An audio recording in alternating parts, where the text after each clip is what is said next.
السلام عليكم ورحمة الله وبركاته. أعوذ بالله من الشيطان الرجيم. بسم الله الرحمن الرحيم. أم اتخذ مما يخلق بنات وأصفاكم بالبنين وإذا بشر أحدهم بما ضرب للرحمن مثلا ظل وجهه مسودا وهو كظيم أومن ينشأ في الحلية وهو في الخصام غير مبين وجعلوا الملائكة الذين هم عباد الرحمن إناثا أشهدوا خلقهم ستكتب شهادتهم ويسألون فقالوا لو شاء الرحمن ما عبدناهم ما لهم بذلك من علم إن هم إلا يخرصون أم آتيناهم كتابا من قبله فهم به مستمسكون بل قالوا إنا وجدنا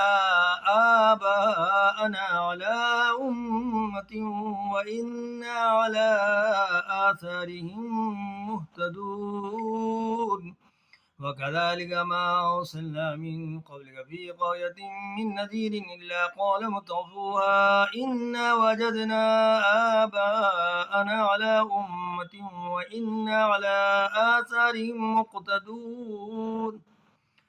قال ولو جئتكم بأهدى مما وجدتم عليه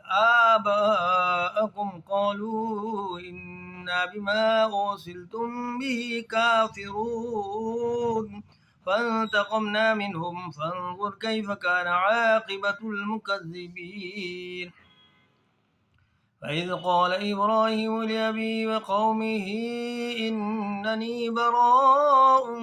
مما تعبدون إلا الذي فطرني فإنه سيهدين وجعلها كلمة باقية في عقبه لعلهم يرجعون بل متعت هؤلاء وآباءهم حتى جاءهم الحق ورسول مبين ولما جاءهم الحق قالوا هذا سحر وإنا به كافرون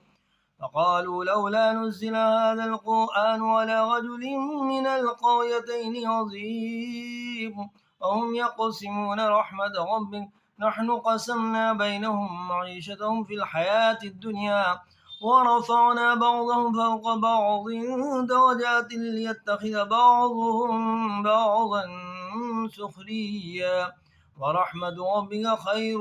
مما يجمعون ولولا أن يكون الناس أمة واحدة لجعلنا لمن يكفر بالرحمن لبيوتهم سقفا من فضة ومعارج عليها يظهرون ولبيوتهم أبوابا وسررا عليها يتكئون وزخرفا